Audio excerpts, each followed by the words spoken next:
Shalom, selamat pagi, selamat datang di Renungan Harian Toraya Selasa 13 Agustus 2024. Sebelum masuk di Renungan Harian Toraya, mari kita berdoa. Bapa, dalam nama Tuhan Yesus, tak henti-hentinya kami mengucap syukur Tuhan. Hari ini kami akan baca firman-Mu. Biarlah firman-Mu ini tetap tinggal di hati kami dan kami lakukan setiap hari.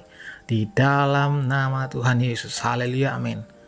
Pembacaan terdapat pada 2 Petrus 3 ayat 14-18. 2 Petrus 3 ayat 14-18. Sebab itu saudara-saudaraku yang kekasih, sambil menantikan semuanya ini, kamu harus berusaha supaya kamu kedapatan tak bercacat dan tak bernoda di hadapannya dalam perdamaian dengan Dia. Anggaplah kesabaran Tuhan kita sebagai kesempatan bagimu untuk beroleh selamat.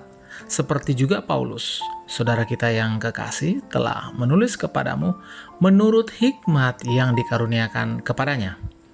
Hal itu dibuatnya dalam semua suratnya. Apabila ia berbicara tentang perkara-perkara ini, dalam surat-suratnya itu ada hal-hal yang sukar dipahami, sehingga orang-orang yang tidak memahaminya dan yang tidak teguh imannya memutarbalikannya menjadi kebinasaan.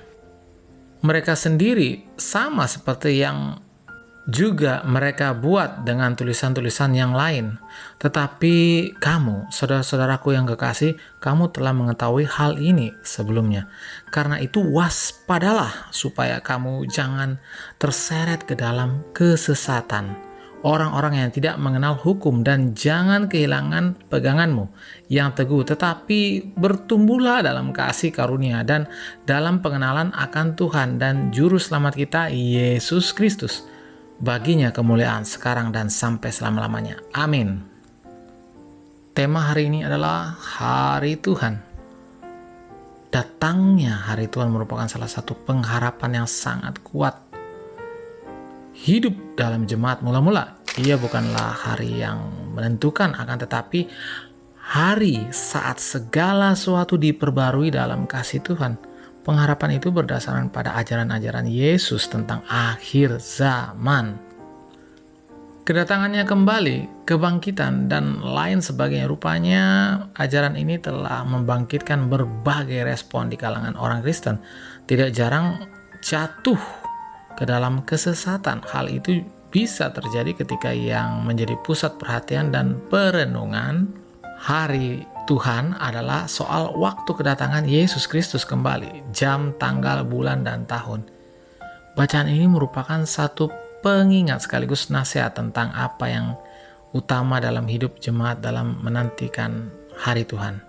Hal yang penting bukanlah mengetahui kapan itu terjadi, Matius 24 ayat 43-44, melainkan berjuang untuk hidup tak bercacat dan bernoda di hadapannya dalam perdamaian dengan Dia, ayat yang ke-14.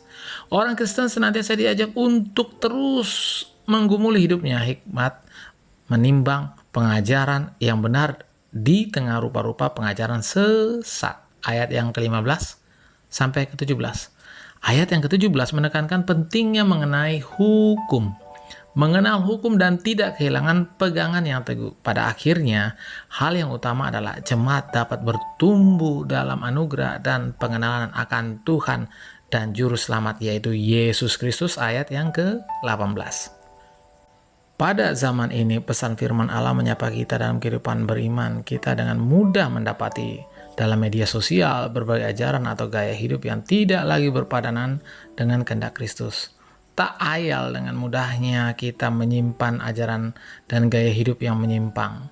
Menyikapi itu semua, kenalilah kehendak Tuhan dalam firman-Nya yang senantiasa menyapa dan meneguhkan iman serta pengharapan kita. Amin. Mari kita berdoa. Bapa, di dalam nama Tuhan Yesus, tak henti-hentinya kami mengucap syukur Tuhan. Terima kasih atas firman-Mu. Biarlah firman-Mu ini tetap tinggal di hati kami dan kami lakukan setiap hari. Di dalam nama Tuhan Yesus, haleluya, amin. Selamat pagi, selamat beraktivitas. Tuhan Yesus memberkati, amin.